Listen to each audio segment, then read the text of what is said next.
Daddy. Basically, Daddy's gone. Daddy's not coming home ever again. Sing, Steve. Yeah, Steve's song is basically my life. Steve is just. But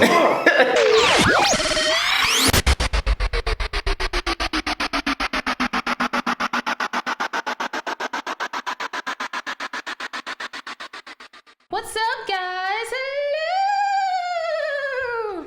Welcome back to Fantastic OREO. We are at episode 7. 7-11. 7-11. 7 twice. Yeah, 7 twice. Okay. I'm back with E. Y'all have seen him before. So let's go ahead and get these tidbits out of the way. So that way we can get started. So if you are following us on SoundCloud and listening to our lovely voices, make sure that you are also subscribed to the YouTube channel so you can also watch it live as well. If you're watching this on YouTube, make sure that you follow us on SoundCloud. That link will be in the description box. Also, it's going to pop up at the bottom of the screen down here as well. Make sure that you are following us on SoundCloud so you can hear this lovely audio that we are putting forth effort into making.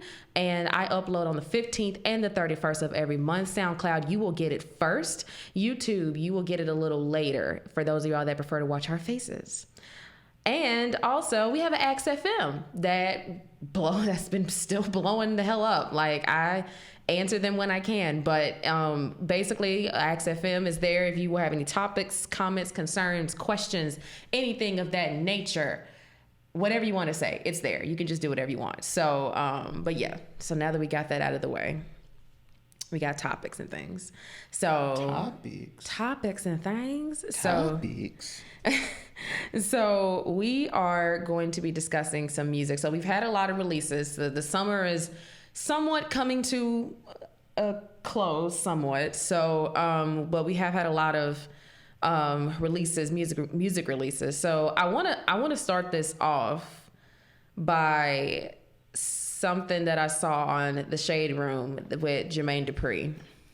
Now he made a video, basically saying that there needs that there needs to be a separate category for the rap that's being made nowadays, especially with female rappers.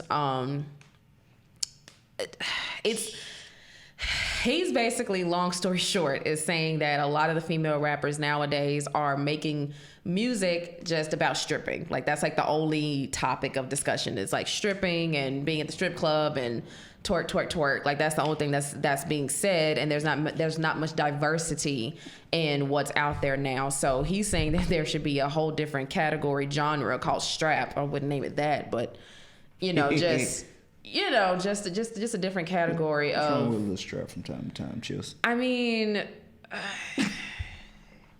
that's why I said it shouldn't be called strap. But I mean, I get it. Because when this got posted, I agreed with him, because I do agree with the point that a lot of what's being put out right now does all sound the same, beat and topic wise. Because it's fine to have like a twerk session, it's fine to be doing that, but it just seems like that's the only thing that's being said, and there's like not much diversity when it comes to that in the female category at this point. Yeah. I'm about to say, you got a few rappers out, female-wise, that's talking about different subjects. Yeah. But I get where he's coming from when he said it. Yeah. Do I completely agree? Not fully, but I get where he's coming from. Yeah. I definitely get it, especially compared to like what female rap or just rappers in general used to be. There used to just be, a lot of different topics being talked about, and like we got to see a lot of different sides to a lot of different rappers. So it was like, I get it, but people were up in arms. Like, people was pissed. Like, right. Yeah. A lot of these younger artists got offended. Like, they just felt some type of way. We are talking about the man that signed the bread. I know. That's the reason why I said, because my only stance about it is that, like, I mean, I get it if you don't agree, but at the same time, like, there are a lot of people that was trying to downplay him, like people that are like younger than us that don't really understand his catalog. Right. They were trying to downplay him and make him seem like he was like who's Jermaine Dupri? And I'm like I said, you may not agree, but you got to give the man credit, because it's like, I mean, especially back in the like late 90s, early 2000s, I mean, him, Timberland, a bunch of other like they were like running the scene as far as like producing and like coming out with artists and stuff. So it's like, you know, and then like y'all can like say what you want, but a lot of his artists are legendary to this day. Y'all can say what y'all want about Bow Wow, but that nigga made a lot of hits. Hey, I'm gonna be honest.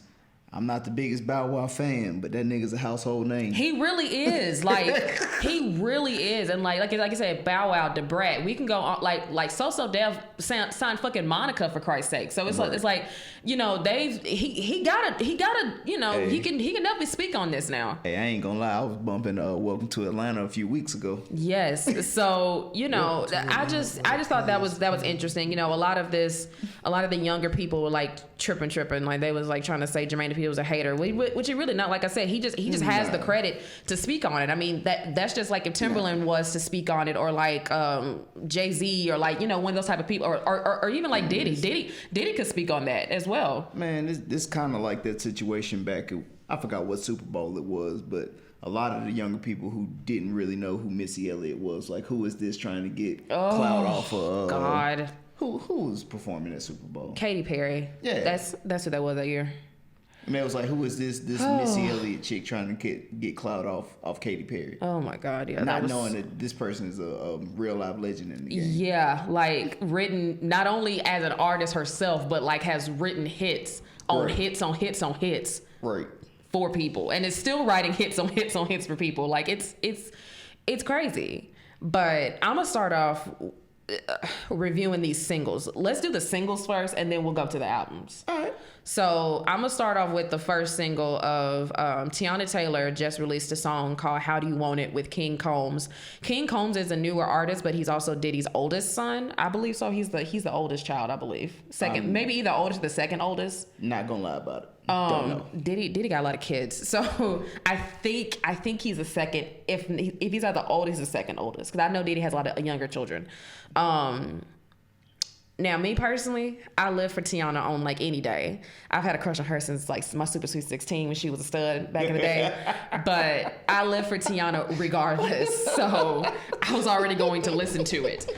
But what I really liked about it is that Tiana's been making a low-key comeback. It was like she never really left, but I think like she has hit, because you know how there's artists that'll like come out and then they'll have a moment where they've been out for a while, but then they like haven't reached their full potential peak. I think we're in the season of Tiana's full potential peak, because the album that she released, I believe the end of last year, with the one that Kanye produced, was really, I mean, compared to, I've listened to all of her albums and mixtapes, and that one hands down. I didn't start listening to her until this last album. Oh, to be honest. I have been with Tiana since Google Me, baby. But that last album was nice. Yeah. And this single that she just dropped, it's real nice. And watch. As a matter of fact, I saw the video to it today. It's so good. Oh. The song and the video together. It's beautiful. It's a beautiful homage to early 2000s hip hop. Beautiful. You want to know what the first thing that popped into my head that was creepy to me though? What? How very similar his son looks. He looks. King Combs looks and sounds just like his dad, and it's so I think that's on top of that. What was so trippy to me is that the song itself gave me like early 2000s vibes.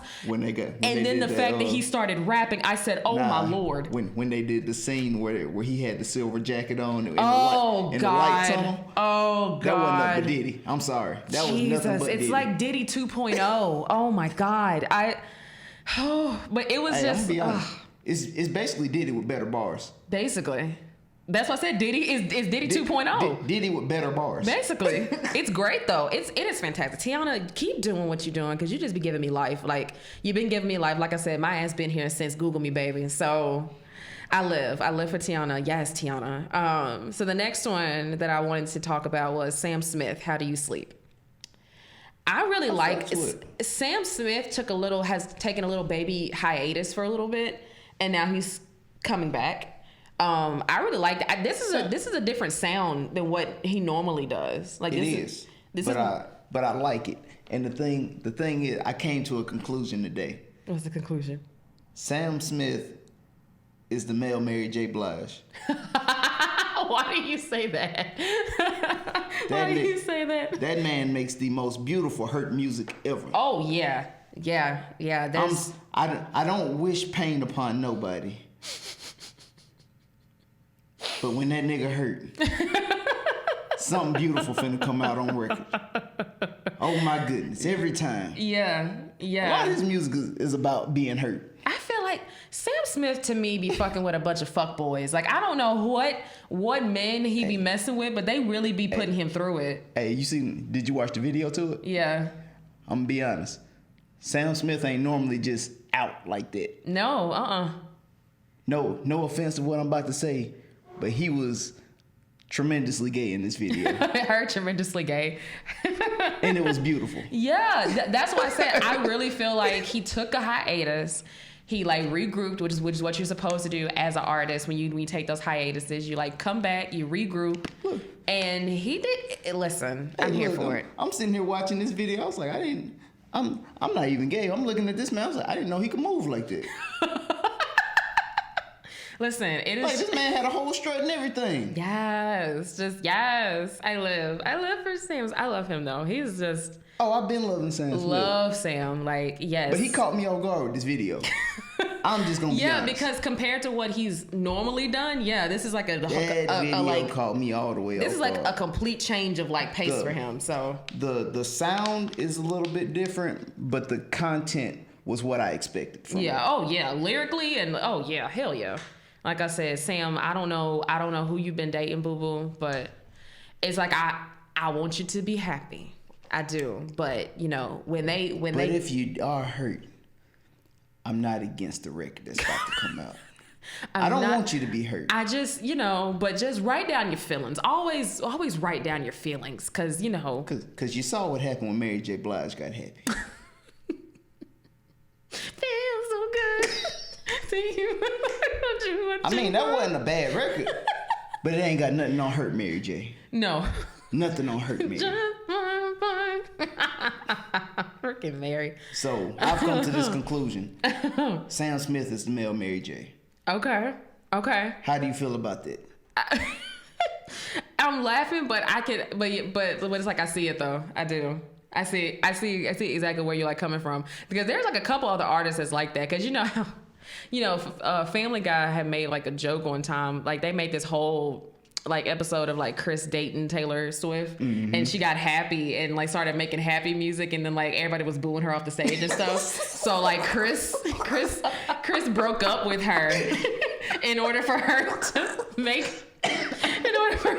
music again. And it's just no, it's accurate though, because we haven't seen Happy Taylor. Because I feel like Taylor, I think Taylor Swift purposely like be breaking up with like motherfuckers just so she can make music. Honestly, like to be honest with you, I just can't. Let me not talk about Taylor, because y'all know how I feel about like fucking Taylor Swift on this thing. But anyway, the next single that we're gonna discuss. Now this one just recently came out. Hot Girl Summer. That has been the theme of 2019. I swear to God, fucking city girls. But this song is with Meg Thee Stallion, Nicki Minaj, and Ty Dolla $ign, which I didn't know he was on there. That was a pleasant surprise for me. I knew he was on there because I did not know that. Yeah, I was watching Breakfast Club. I thought it was just Nicki and Meg at first. Nah, because they mentioned everybody that was on the record then. That's how I knew. I actually wasn't quite okay. Let me just say this, Megan, listen. My first time hearing Megan Thee Stallion was on Wale's record, Pole Dancer, right? Now I didn't know who she was when that song came out. The only thing I do remember when I heard it was that I was like, one, her voice is really deep. Two, I was like, she's rapping kind of off beat, but I wasn't sure if that was on purpose or like what exactly was going on. But I just kind of left it at that, because I wasn't feeling it on that particular. I wasn't feeling her on that particular song. But I don't chop it up to like I don't like her. Right. I just was like that particular song. I don't know if she was purposely rapping off beat or what. Right. So over these past couple of months, she's starting to grow on me a little bit. I'm not like a stan, but I do see that she doesn't like she actually raps, which I can like appreciate. However, I do want to hear more content from her as far as like that's not twerk music. Like I really want her to get on a beat and like really just like make me feel like I'm from Texas and like this is like your life. Because I'm gonna be honest, I can appreciate her, like you said. Yeah. Because the thing is, like you said, she actually raps. She actually raps, yeah. It's the reason I can appreciate her, because like I said, she actually raps, but the content isn't for me. Yeah, no, that's what I said. Like so far, what I've heard, it's. But the best thing I've heard from her that I can get with, is her freshman freestyle. I haven't heard it yet. I stopped tuning into Double XL freshman class like years ago because it started to get ridiculous. But I did too. But one of my homeboys pulled it up on YouTube. Yeah. Matter of fact, probably about a month ago. Yeah. And had me sit down and watch it. Yeah. And that's how I found out about YBN Cordae. Okay. Yeah, because it's just like, because like once I like looked into her, I was like, okay, because like she gave me like, you know, came up like, you know, just like a regular person. She's in school. She goes to like Texas Southern. So, you know, that's why I said I liked her personality wise. Music wise, like I said, I want her to come out with just more of like, okay, we know you can make dance and twerk stuff, but I think I want to see another side of her. However, this particular song made me think in my head, she's playing ball. And the reason why I'm saying that is because you know how when Cardi came out, everybody was saying that she just having all these kind of issues in the industry with different people, right? Yeah. Especially when it came to the Nicki Minaj situation. Right. And then like, you know, they were trying to expose Nicki for saying Nicki was like blackballing certain people. Whoop, whoop, whoop. I think Megan is playing ball in like a good way because you're a new artist. For you to be a new artist to get on a track with Nicki Minaj, I ain't gonna lie, she got mad buzz around her name to be as new as she is. As new. For her to have been a new artist and like not knocking Cardi, but you know Cardi had a little more buzz because she was from Love and Hip Hop. Right. But for Megan to come out and have the buzz that she does, plus have this track with two really big named people. I mean, because Nicki is kind of like if you get a track with, I mean, to be honest with you, with like Beyonce or like Rihanna or something now at this point. So the fact that you got a feature from Nicki has fully established herself within the industry. Yes. So the fact that not only does Nicki like you, she was on your track willingly, was glad to do it. Matter of fact, overnight verse at that. Yes. I personally, and this is just my prediction, I personally think that Megan is going to outlast Cardi. I really do feel like that. What they're doing though is I've kind of been peeping game. Mm-hmm. They're setting Meg up to be Nicki's successor. Yeah. Definitely. That's why I said Meg is playing ball. She's playing ball. It's kind of like when you like work for like a company and you like just get in there but you kind of knew somebody in there already and they're kind of helping you come up a little bit. That's why I said that I really do think in the next couple of years, I wouldn't even say the next couple of years, I would say I'll say 2 years max, that like Meg is gonna be a household name. Cause you wanna know what I really want to hear from Meg? What? I want to hear some slap music. That's why I said I just want different assets. Like I said, I live for the twerk stuff. I believe everybody does. Go pull Paul Wall out the gutter and make some slap music. If she listen to me, Megan. I don't know if you ever gonna watch this or know somebody that watches this. Listen, I want to hear her. If you fuck around and bring out Swisher House on your shit, I'm going to lose it. You want to know what would be fire as fuck if like she was on a track. Any part of Swisher House, Paul Wall, Mike, any of them. Give me Slim Thug. And if you fuck around and get Beyonce and they do a whole Houston situation. I forget you from Texas. That would be insane. Because like Beyonce feeling a little more urban now, you know what I mean? So I feel like she would do that shit. I keep forgetting that Beyonce's from Texas. I don't know. Like I said, I don't know. I don't know if Megan is signed with a major label just yet. But I honestly believe that she's playing ball in a good way, and I really do think that she's about to like surpass Cardi at this point. Honestly, she's making power moves to set herself up for a good situation.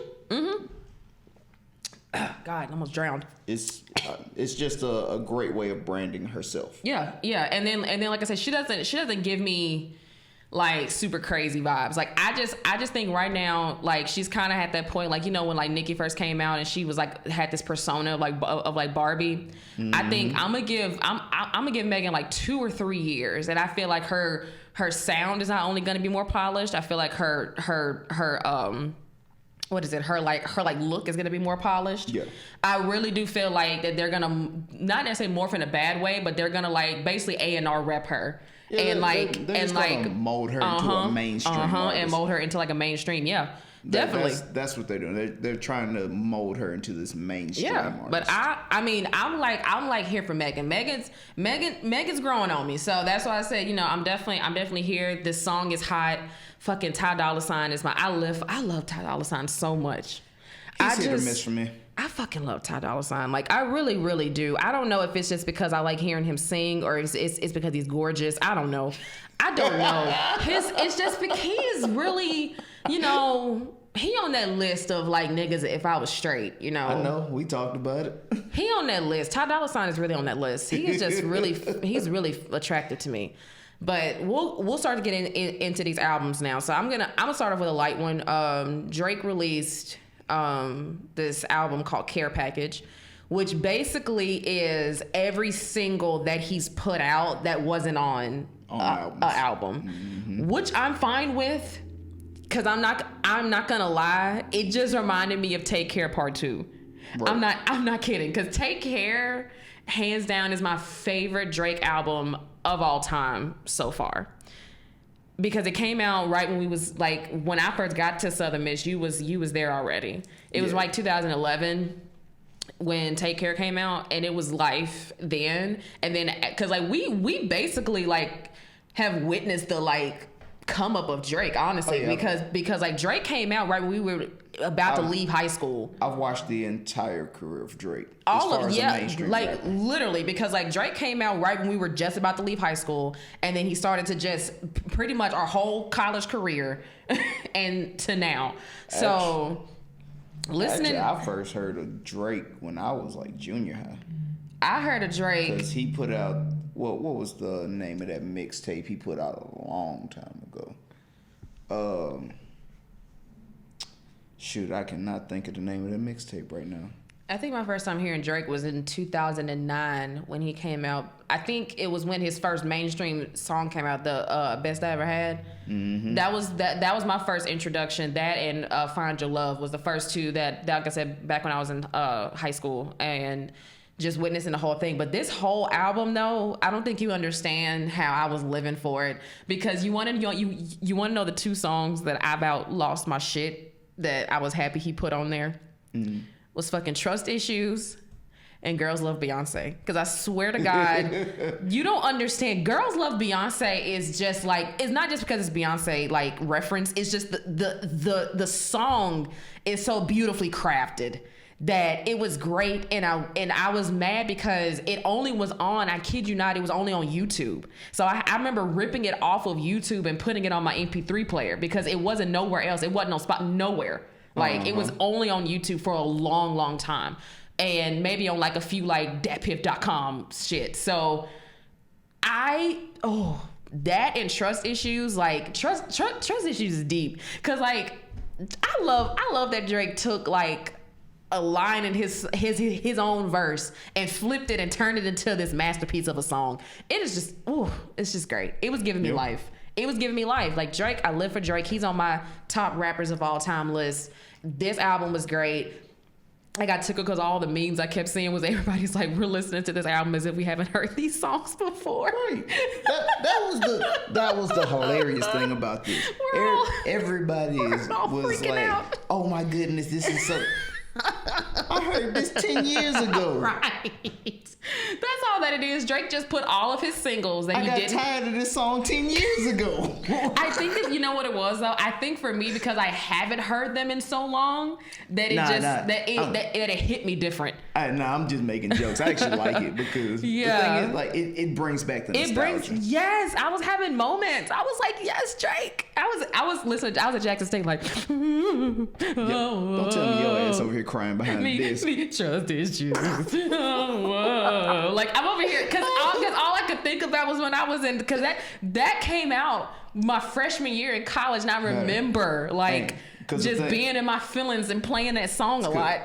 The thing is, you saying the same thing my roommate said. Man, I was having a moment, man. Cause one of my roommates came to me. He was like, "Bruh, this care package CD by Drake, bruh, it's taking me back. It takes you back. It's taking me back to every moment when I heard every one of these songs." Yes. Oh, Drake. Literally, my caption on Instagram was like, "Drake, take me back to college. Like, just take me back to college," because that whole album was just college for me, and I was like, "Oh, take me back."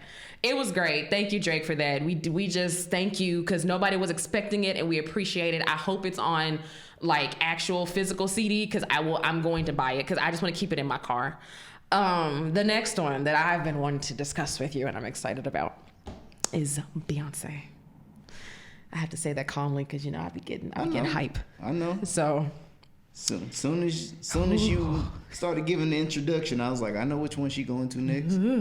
Okay, but I thoroughly enjoyed it. Have you seen The Lion King yet? No. God damn it.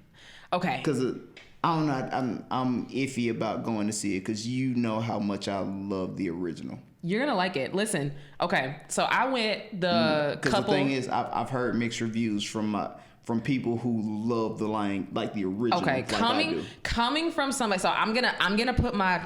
It's gonna be hard, but I'm gonna put my Beyonce Beehive fan agenda to the side for a second. Coming from somebody that is a '90s kid like you, we both was alive when this movie came out and kicking and remember it fondly, right? Yes. It's very similar to just shot for shot of the cartoon. However, the only difference to me is that they use different voice characters, of course, but I heard they took out a lot of the key moments that I wanted to see though. What did you hear that you think wasn't in there? Scar's song. Yeah, they did take that out. I was Timon and Pumbaa's distraction when they was doing the hula dance. Okay, so okay.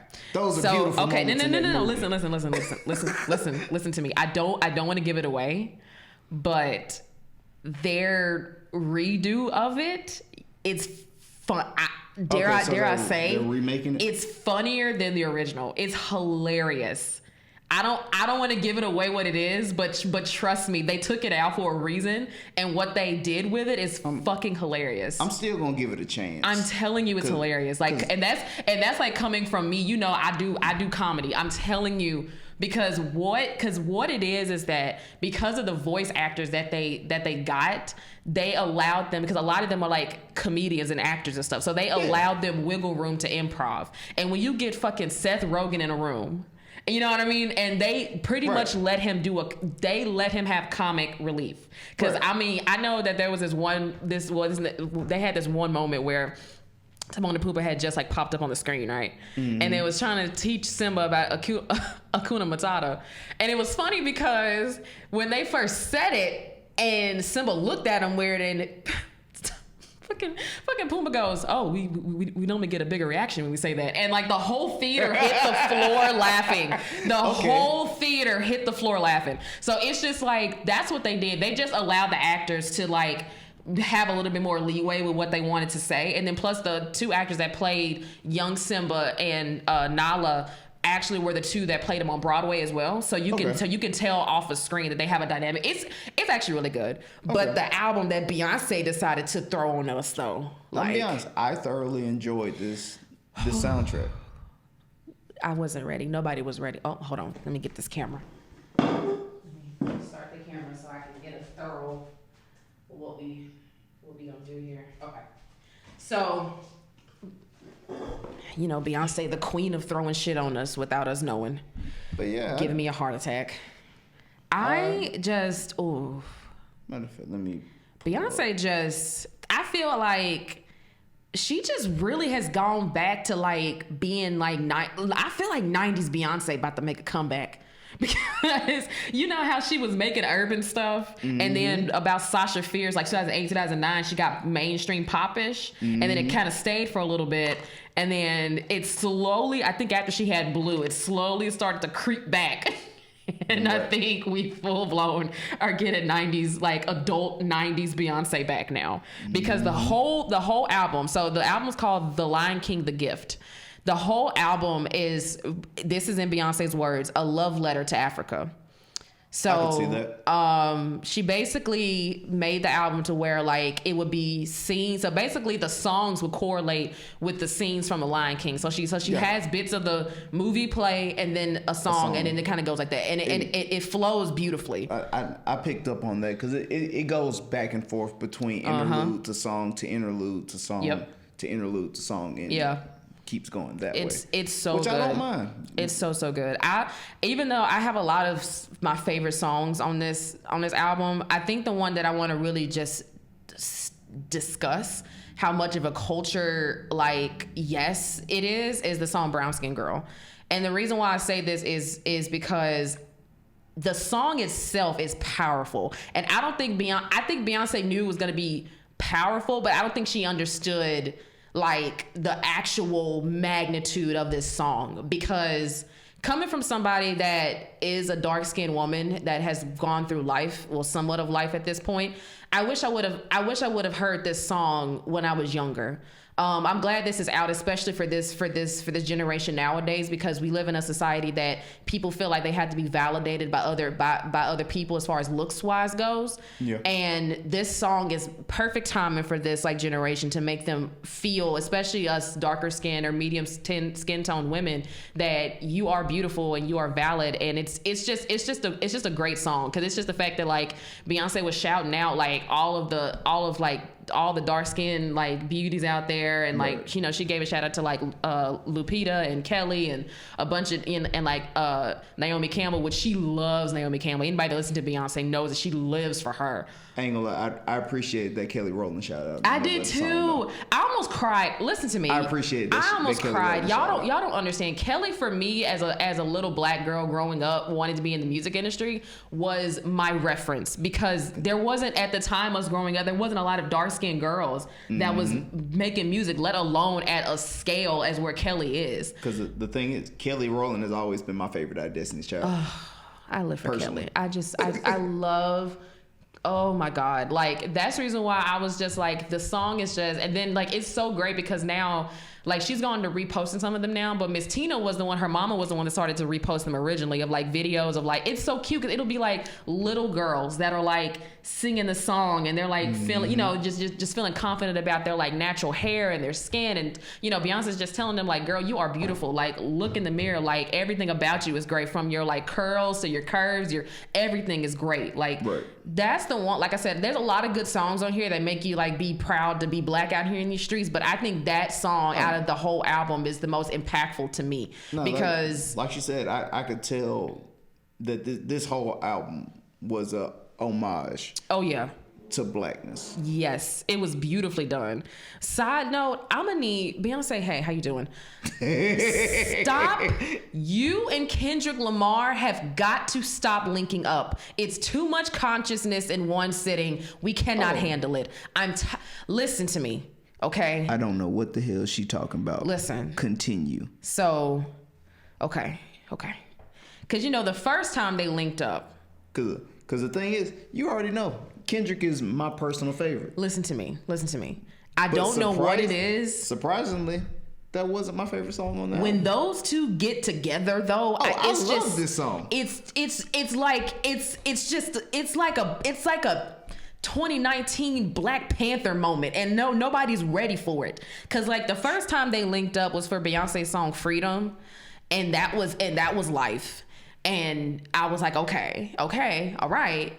And then this song Now came out, and I was like, the first 5 minutes I was shook, Just one time I swim in denial. And then I liked how they like did it. Like, I'm in denial, deep in denial. I said, yes, I'm in denial, deep in denial. Come the fuck on, words. Like, they was just, those two together. Wordplay, it's too much, okay? If y'all gonna continue to do this partnership, at least pre-warn all of us, okay? Because I sure was in the car like, yes! just I'm gonna need for you to get your shit together. It's just, it's okay. I'm sorry. I just wanted to say that because when I heard the song, that was me yelling in the car. Stop it, stop that. Stop doing this to us. Nobody is consciously ready for you to continue to do things. The more I think on it, because that Now was probably my second favorite song on that album. I think mainly because of Kendrick. You already know how I am about if I had to throw my hits out there, it would be Mood. It would be Mood Forever, Already, Water, Brown Skin Girl, and My Power. And My Power was my personal favorite. And Don't Jealous Me is my shit too. Don't Jealous Me was. Don't Jealous Me rides. Jealousy, don't you jealous me. God damn it, Beyonce. RAE was actually pretty good too. I was actually bumping that on the way over here. The whole album is great. Like, honestly, I play it on the way to work faithfully. My Power, I really ride with that one because I don't know, one of these freshmen done caught my attention, and I'm loving everything she does so far. Yeah. Tierra Whack. Yeah. Good Lord. She's great. I knew who she. Tierra Whack is amazing. I knew who she was a while ago. That's why I was like, I'm glad that she's starting to come up like she is, because I've been knew who she was a while ago. I just found out about her about a month or two ago. She is fantastic. That's why I was just like, why have you? Matter of fact, I'm blaming you. Why have you not told me? I don't know, man. I don't know, because I sure been knowing who she was for a while now. I promise I did. Because I messed around and heard her freshman freestyle. Yeah. Then I messed around and heard Unemployed. And when I heard Unemployed, I'm sitting here like, yes. Stop. You stop this now. See, you had one of the moments I did. Quit it. You stop this now. You stop with all this talent. Then she went on. I want to say Tim Westwood. Yeah. Freestyled out there. I said, good Lord. Yeah. Killing the game. She knows no wrong with these words. Killing the game. Word, just lyricist out the ass. I can't. So, but yeah, and also freaking Disney. I know you haven't seen the movie yet, but they decided to put Spirit, like the song that Beyonce did for the actual movie, The Lion King, and that threw me off because I didn't know. Okay, because let me tell you something funny. I'm glad you didn't go with me. So I had took my friend Nia. Nia knows I'm a huge Beyonce fan. So we went, I think 2 or 3 days after that next, because it released on a Friday. We went Tuesday. Yeah. We went, and she was already prepared for me to have like a whole Beyonce moment. I'm be honest, that's one reason why I'm glad I didn't. Can I just discuss how it was? Here's me. Here's Nia. There's another girl beside us, and there's a guy. I know this guy from somewhere. I've seen him before. I can't remember. I see him all the time. But he was there. And me and him apparently were the stands, okay? So everybody trapped between y'all. So listen, Nia and the other girl are just there. Because I kid you not, the moment Beyonce popped up on that screen, me and him both went, I kid you, in unison, we both did it. And after that, it was just, every time she was like, we'd be like, yes, Beyonce. Especially like that scene in The Lion King where like Nala's trying to get Simba to come back, and then like she was like, I believed in you. Maybe I shouldn't have. And then she walked off. We was like, you better walk off, Beyonce. You better. It wasn't even Nala no more. It was like, yes, Beyonce, you better walk off. Like, and it was funny because we both was I hear him. We're both whispering it, going, yes, Beyonce. And it was a moment when like Simba was going back to Pride Rock, and they played Spirit, and I wasn't ready, and then they played it, and I literally went, Spirit, yes, with the heavens open. So me and him are both having a moment, like we're at the concert. Nobody else knows the words but us, right? Mind you, this song, I kid you not, came out I think a couple days before the actual movie. So it's one of those moments where we're just like true beehivers, because Beyonce be expecting us to know these lyrics within like a couple of days. So me and him are just singing away, and the whole audience is looking at us like, how the fuck do you know this song?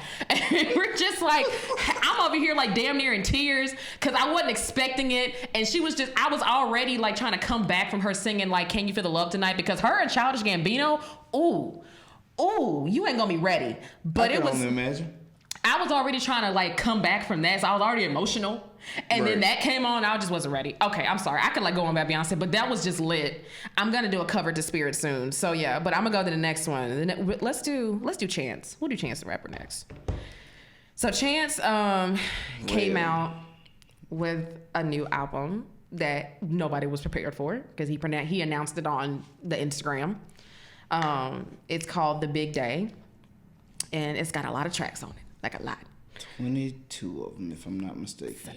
It's a lot of tracks. So luckily I was listening to this on my way to Atlanta, so he looked up, because any other day I would have had to take like 3 days to listen to it. But I was already on my way to Atlanta, so I listened to it all the way there. He's lucky I have a desk job. Yeah, that's what I'm saying. So what did you think? I'm gonna let you go first. What'd you think about it?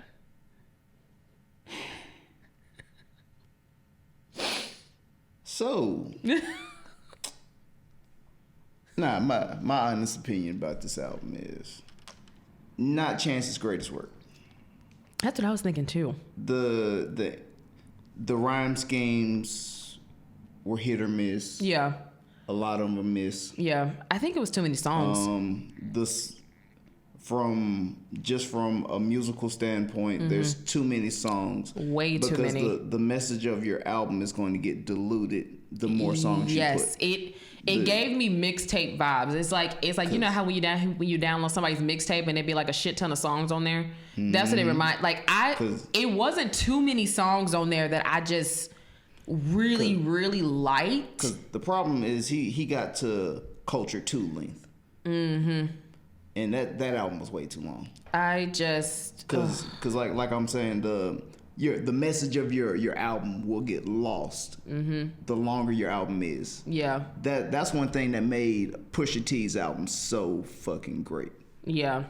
Even though the 7-song thing, from an idea standpoint, you'd be like, that ain't enough. Yeah. Because with only 7 songs, it made it concise. Yeah. No. The message couldn't get lost. It was like literally, I didn't start liking anything until Hot Shower. I did like Hot Shower a lot. I don't know why. I think it was just because I wasn't prepared for like the like beat and the words that came in there with it. No, but my problems with this like I said, the length. Another problem. He let his features outshine him. Mm-hmm. You got out-rapped by your features. Yeah, it was... Because Hot Shower is a prime example. Yeah, Hot Shower, I told you I was already kind of like here, and then his features on there. I don't even know the people that was featured, but it was like they kind of like made that a different... This goes back to my hit or miss rhyme schemes from Chance. Chance's rhymes were less than likable in this song. Yeah. But the baby snapped. The baby saved this song. That's the reason why I said like I was, because like I said, when I was listening to it, I was like, okay, all right. But I'm not gonna act like he don't have any songs where he don't have good rhymes. Yeah, no. Like out of the 20, I would say I like a good about 10 of them. So that's like half the album. So there's like 10 of them to me that like stick out that I liked when I was listening to it on Tidal. So but it's just like, to me, it was really long. I didn't know it was that long. And then 2, it was like I thought at one point I was catching the theme of it, and then it was another song would come on and I would kind of lose it, and then I would come back to it. It was like a very back and forth. And then on top of that, like some of them would have like interludes that I wasn't quite sure why they were there and like what exactly, because like, you know how we just got finished talking about Beyonce and like how she did it to where the interludes would make sense as to what it was about to play. Right. But his although some of them, it was like one of them that was like kind of funny. I wasn't quite sure where he was going, because I don't know if he was trying to do like, you know how like Kanye did with a Late Registration, where he had like Bernie Mac do his like interludes. That was actually somebody impersonating Bernie. No. Well, you know what I mean. But but it's just like, I don't know if like that is how he was trying to go with it, or like what exactly. I don't know. I don't know. It was just weird. Because like I said, the length of it made it hard to follow the direction he wanted to go for. Yeah. Interludes by themselves, I actually like the interludes. Yeah. But like you said, you don't really know where he's trying to go with it. I don't like I don't know. It was just like I wasn't really quite sure like what exactly, or like where we was going with these interludes. I mean, they weren't bad skits. Nah, they just say, like the I just wasn't quite sure what was like happening with that, honestly. But I ain't gonna lie, he got one song on here that I can't stop playing though. What? I Got You with En Vogue. Yes. Good Lord. Okay. That is a hit. Side note, I appreciate Chance for bringing in En Vogue and SWV on this album, right, because we went and saw En Vogue live, and I have a vlog. En Vogue sounds more amazing now than they did back then. Yes, like, and I didn't think it was possible. We were shook watching them live. So when I saw they were featured, I'm like, oh, this about to be some shit, because like I said, they sound amazing. They sound better. I don't even know how that's possible. They sound better. They sound better than they did in the 90s now. I don't know if it's because because what it is that, now this happens with real singers, is that your voice ages, but it's supposed to age better, kind of like wine.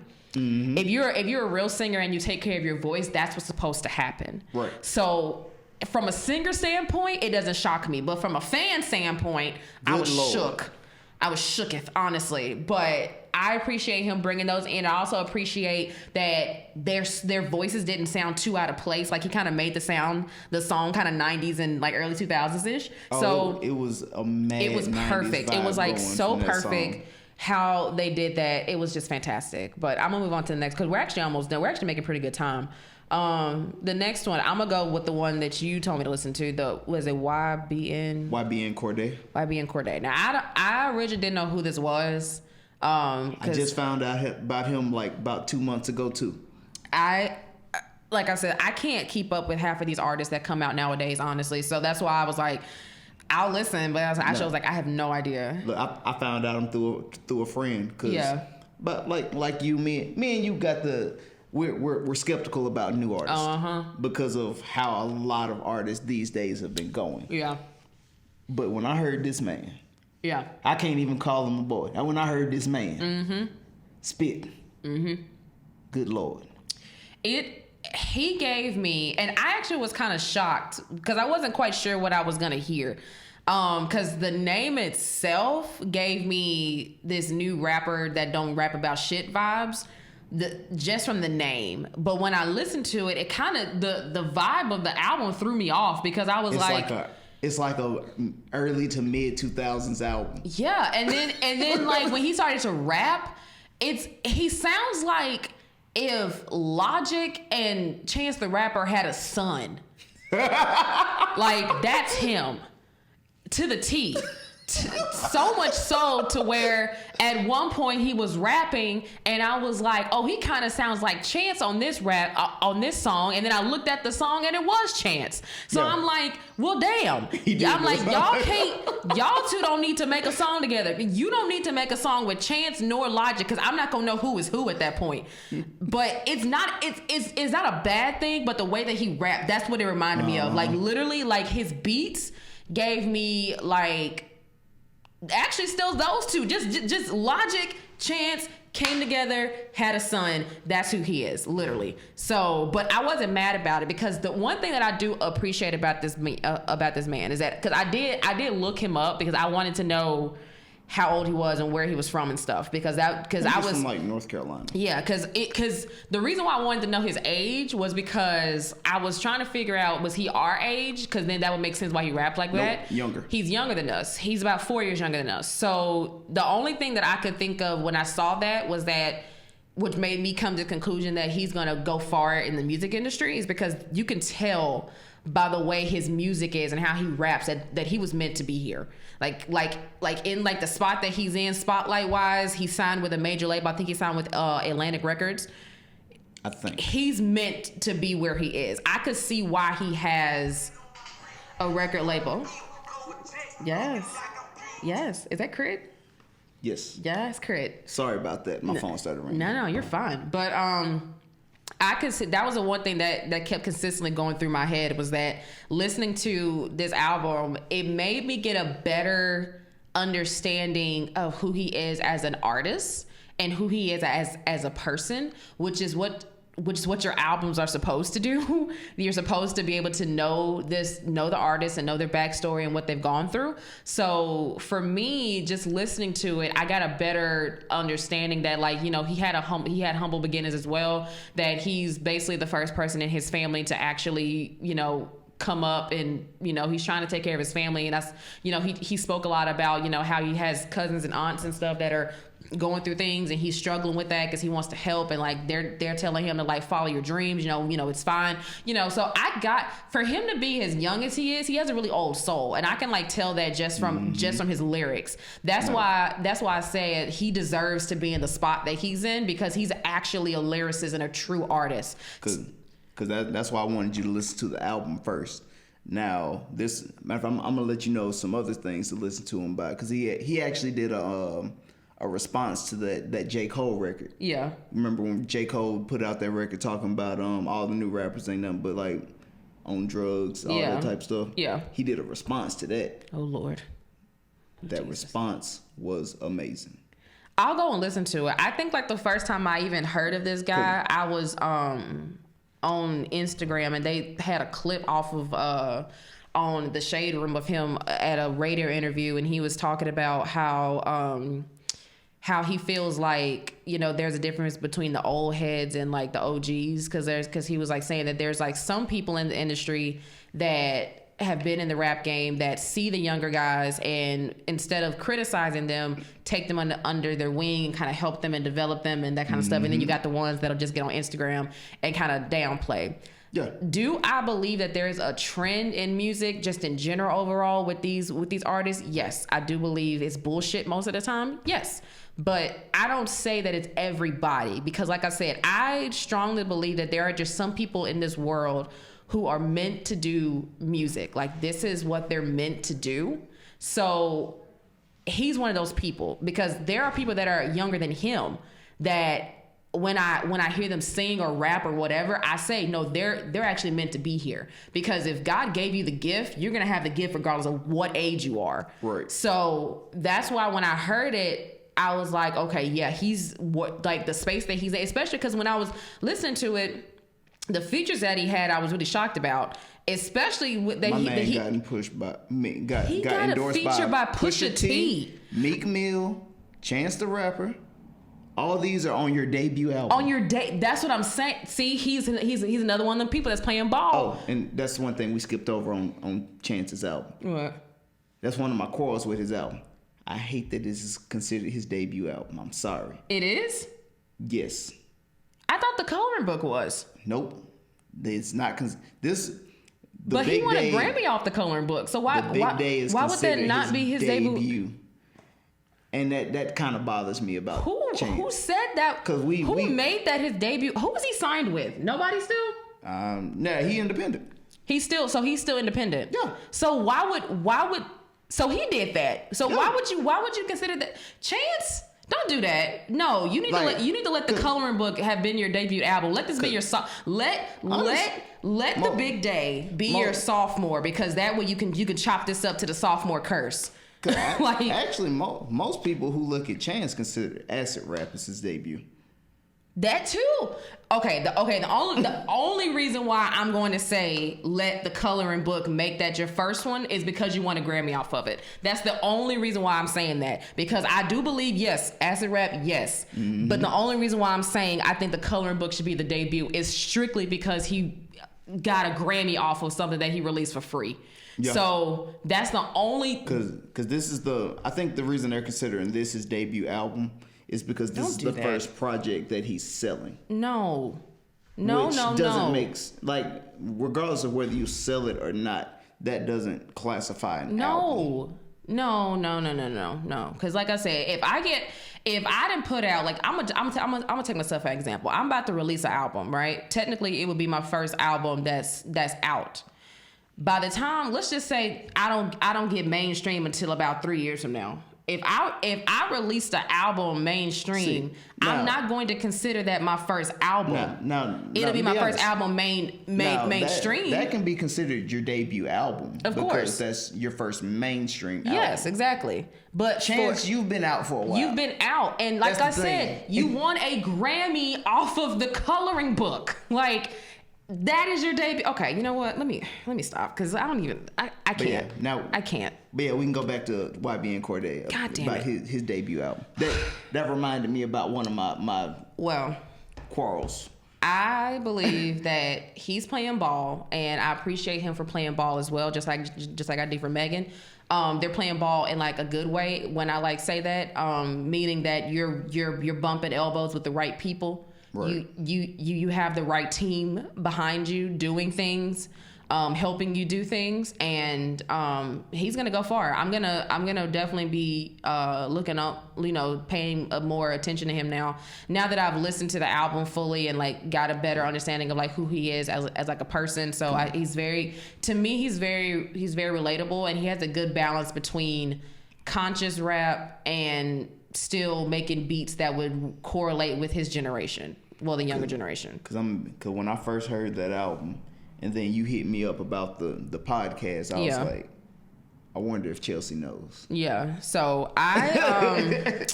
I'm definitely going to be paying a little bit more attention. Him and Megan are on my radar. They're on my radar. I'll have to keep listening for them for sure. Out of these freshmen, even though I know you haven't really just looked at it, only reason I looked at it is because like some of my friends brought it up to me. We've talked about this freshman list before and how we feel about it.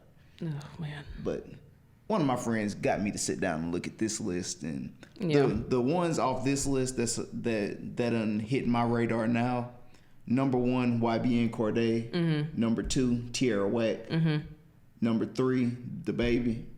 I don't know about him yet. Meg Thee Stallion. Like I actually sat down and gave DaBaby a chance, and I've given him a chance. I guess it's because like he's just not a artist that I can relate to. That's how I feel about Meg. It's like if I hear it in the club, I'll bob to it, but it's not like I'm gonna go crazy. Just like with City Girls and all of them. Like if I hear it in the club, I'll bop. But it's not on none of my playlists. Like you're not gonna find them on my playlist that I listen to every day regularly. So like as of right now, like he'll have like a few songs that'll pop up that I'd be like, I bet. But, because the thing is, at first I kind of marked him off as just another hood rapper. Yeah. But then I sat down and actually listened to him. Yeah. And I was like, it's hood rap, but the way it's constructed. Yeah, is much different than your typical hood rapper. Yeah, so I'll have to keep. So that's why he started growing on me. They're on the radar, but let's go to the next one, friend. So I'm gonna bring up Uncle Rick. Ricky Rose. That's what I call him. I've always called him Uncle Rick. He's always given me the vibes of like that uncle in your family that has been saying he like raps for a long time. Like he was rapping back in the 80s and 90s and stuff, but never like got on. And then he finally did. And like now, like he just gives me uncle vibes. He's taking those steps to becoming one of the next uncles of rap. He just gives me uncle vibes. Like just like we got Snoop. Everybody called, like you said, Uncle Snoop. Uncle Snoop. T.I. gives me uncle vibes too. He's hit that marker now. He gives me those vibes, but he's on the list of niggas that if I was straight. Because I've had a crush on T.I. since I was like 10. I'm not even gonna front. He's just I think it's the way I don't know. I can't even describe it. And like I feel like that this man old enough to be my daddy. He is. Ain't no might be. Like if I just really didn't like Tiny, If I just really didn't like Tiny, I would risk it all. But I really like Tiny, so I'm not gonna do that. But I'm just saying, he's still just, ooh. And he's still on my top, goddamn camera. He's still on my top list, though. What's going on with the camera? Of like rappers that I really, really like. But yeah, but Rick Ross came out with an album, and I had already, when you had asked me if I listened to it, I had already did, because I figured you had. That's why I asked. The title. When I had saw the title, I said, "Oh, Port of Miami 2." We got part 2. I like part 1. And I'm gonna be honest, I was scared when he named it Port of Miami 2. Because you already know what happens to sequel albums. I know, and that's the. I'm telling you, the only reason why I clicked on it was because I liked the first one. Look, but you know what normally happens when a rapper says, "I'm dropping the sequel to one of the biggest albums I ever dropped." Yes. Oh, Rick. You know what normally happens. God damn it. But I actually enjoyed this one. I personally enjoyed it. It was okay. Okay, so with this one, to me it started off kind of like music that all sounded the same for a little bit, and I think it started to break up right when like he did the song with Summer Walker. Yeah, I'm about to say it started to break up right there, like right when it, because like the first that's only like 3 tracks in. Yeah, so like the first 4. They all sounded the same to me, and I didn't listen to them fully because it just sounded the same. And cause like when the first track has Wale on it, I was getting hype about it, and I didn't like that one. Cause the only reason I like that one for the most part is because when it came on and started, it hit me with that Port of Miami vibe. The whole album is Port of Miami vibes. No, for sure. Like it instantly hit in my head. Damn, this is Port of Miami Ross. Port of Miami. This is Port of Miami Ross, but much more polished. Yes. And that's why I was like,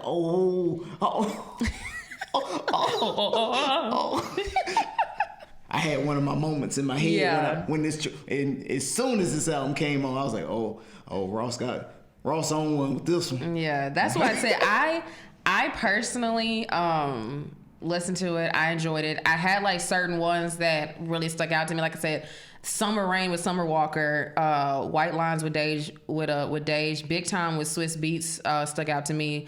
Rich Nigga Lifestyle with Nipsey Hussle and Tiana, because I live for Tiana all damn day, honestly.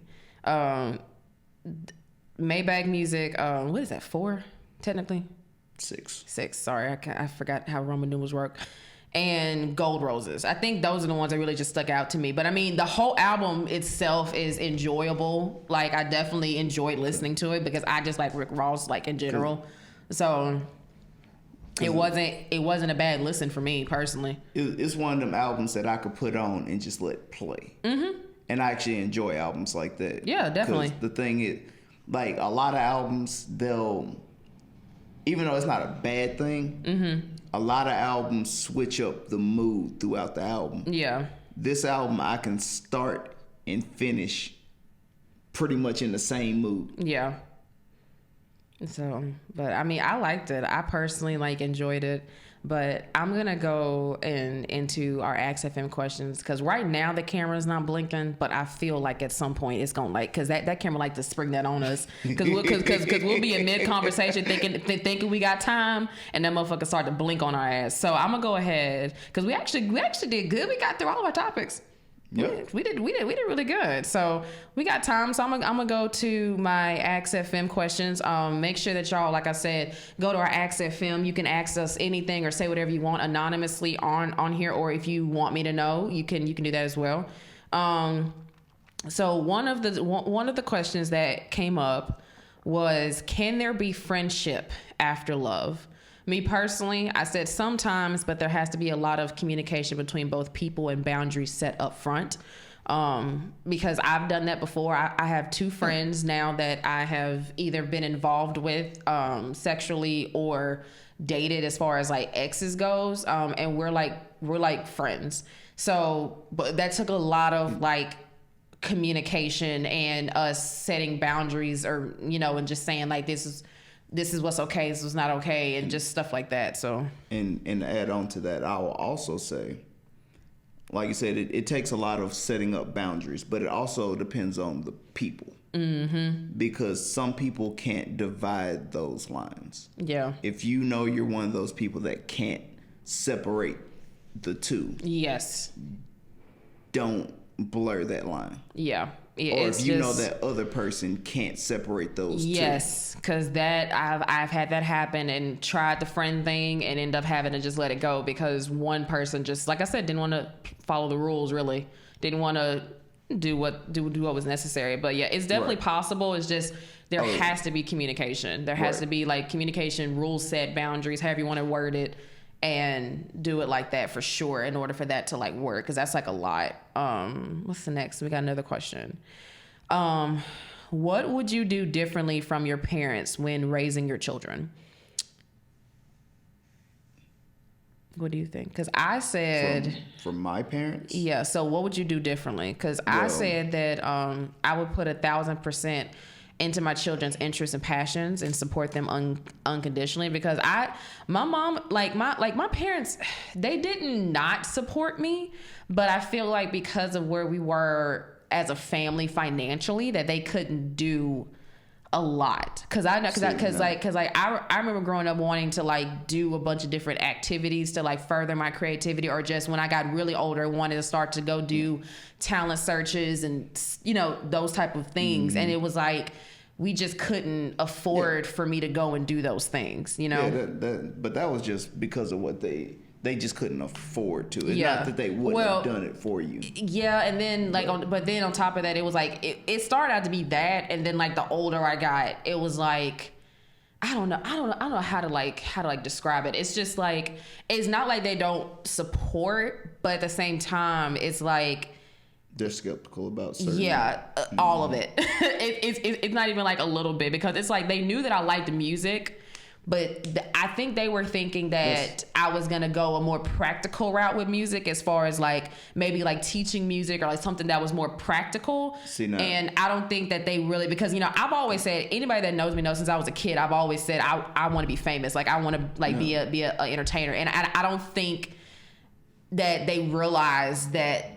No, like she's really about to, like this is really what she's doing. I think that mainly comes from a generational difference, because a lot of our parents have that same mindset. Because I was raised in a single parent household. Yeah, Dad wasn't around. Yeah, still not around, but that's another story. Daddy. Basically, Daddy's gone. Not coming home ever again. Sang Steve. Yeah, Steve's song is basically my life. Steve is just. If y'all don't watch American Dad, you missing out. But yeah, like I said, it's mainly a generational thing, because me growing up, she knows I'm a creative as well. I wanted to go to culinary school originally, so yeah, you would have never met me if I would have went through. Yeah. But my mom is one of those people that was big on stability. Yes. Like she wasn't deterring me from. And another thing is, I didn't know how much culinary school cost, so I wouldn't have been able to afford to go regardless. Just being honest. Yeah. I think that's I think you're right. It's just like our parents, it's not like they didn't want to encourage us and be there and support us. It's just that they were like, we want you to be stable. We want you to like be practical about what you're doing. Because the thing is, when it comes, as the black community, we're still building a lot when it comes to generational wealth. We're probably the first generation of people who are actually pushing towards generational wealth. Yeah, definitely. Because before, our parents really didn't. They probably gotten to a point where they could do a little bit better for you. Yeah. But the road to them getting there was much different than the road we're on now. Yeah, definitely. Because, I mean, if you just really think about it, like timeline-wise, I mean, a lot of our just our great grandparents was coming off of slavery. We're just being, I mean, depending on how old you are, because I know for me, my great grandmother was born right toward the end of slavery. Like it wasn't quite gone yet. It was like right toward the end of it, because my grandmother was born in 31. Because my great grandfather, one of my great grandfathers, we believe that he was a runaway slave. Yeah, so it's just like, I mean, we're really not that far off of the cusp of slavery. So it's like literally you got our grandparents, the great grandparents that had that. Well, mostly like our great grandparents that had that, and then our grandparents was like 30s to 40s era. Because Great Depression. Right, because the thing is, our great grandparents were the tail end of slavery. Yep. Mm-hmm. Our grandparents came up through the Depression. Yep. Our parents came up through the civil rights movement. 60s and 70s. So, and then here we are now. This is why our parents push stability, because they've seen it, their parents seen it, their parents' done been through it. Yeah. They're trying to get it to where it's a point where we can have that leeway to push. Because that's the reason why I said, like, I feel like by the time that we have kids, like, we'll be in a better spot to really like if your kid is like, I don't know, I'm gonna just throw out a hobby, like if your like kid can like draw, like you can do everything and more for that kid, because just like you said, you wanted to go to culinary school, like instead of just giving the kid, you know, pencil, paper, and all that kind of stuff like that, you can actually send them. No, it's like not only am I going to give you this, but I'm going to also send you to these classes or a workshop or just like you know stuff like that. So because I was that kid who I enjoyed cooking. Yeah. I was a visual artist. Mm-hmm. I was a musician. Like, I've done a lot. Yeah, definitely. That would be my only focus, really. But there was no my mom being a single mother couldn't really just, because it was just like I definitely got set up. I mean, more than what most people would have. Matter of fact, just to put it more closer home, my mom was a single mother on teacher salary raising 2 children. Mm-hmm. Not much wiggle room. Yeah, so it's just like, I mean, I think that's why it's just like, you know, the older generation can say what they want, but I honestly feel like our generation, us late 80s, early 90s kids, actually, I'm gonna say I'm gonna say 80s and 90s kids in general. I think we're the generation that we have to push it just a little bit harder than what our parents did to like, especially because like by the time we got old enough, we're the ones that are dealing with the after effects of the economy crashing. Right. You see what I'm saying? So it's like, you know, not saying our parents' struggle wasn't bad, but it's like the economy crashed when a lot of us were like younger. Like we were, I believe, in like junior high ish, and like the younger kids, these kids now that are 18 were like babies, kids.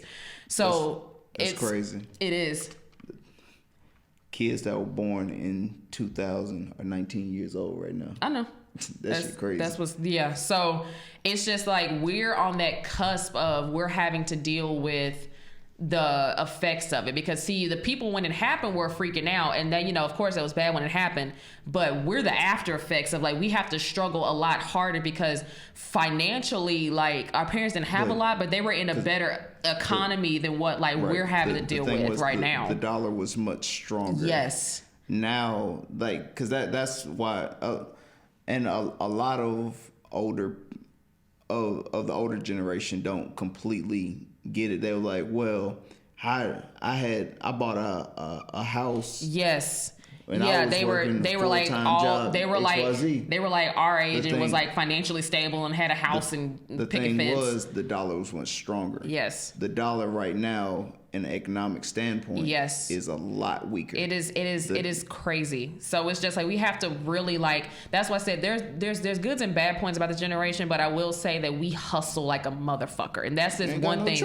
We have no choice but to have multiple hustles going on. That's why I don't ever knock anybody for doing what they do on social media, because you got to get it how you live. I completely understand, like you just got to do whatever you got to do. Like I said, there's goods and bads, because you got the people that are making moves, and then you got the people that are this younger generation that's like my brother, because my brother was born 2001, so he's 18 now, so his generation is seeing it's almost trippy because it's like we saw what our parents did, so we know it takes multiple hustles to make shit work. Right. So the younger generation that's like 97 on the way down, they're seeing what we're doing and they're thinking that it's easy. Right. To like do that's the only downside to that is that they're seeing what we're doing. We saw the struggle and we saw the grind. Yes, they're just seeing the prosper. Exactly. So it's like if that's like one piece of advice I can give to a younger generation, it would be like just know that it's not going to come overnight and don't expect it to. And if it does come overnight, just know that as quickly as it came in, it's gonna leave, and you don't want that. You want that grind. You want that hustle in order to really be able to perfect your craft and whatever you're doing. It's kind of like when you're like cooking, you know what I mean? Like, you know, if you microwave some shit, you're gonna get microwave results. But if you actually take the time to cook something and like bake it and you know prep it and all that kind of shit, you're gonna get a good meal out of it. It's the same situation with that. But I see the cameras blinking now, so I'm glad that I did do like I said I was going to do, because you ain't going to get us today. But yes, I'm going to go ahead and wrap this up. So for those of y'all that are listening to us on SoundCloud, make sure that you subscribe, and also, follow us. And then also ask us some questions on Ask FM. You see that we brought them up once again. Maybe the next episode, we will bring back up random facts. So, but the Ask FM's been like blowing up, so that's like a good thing. And then if you're on YouTube, make sure you guys comment, like, subscribe, do all that good stuff. E, did you have any closing remarks before this camera does? Oh, nah. You know how I am. I'm just here. You just here. We do what we do. All day, every day. Okay.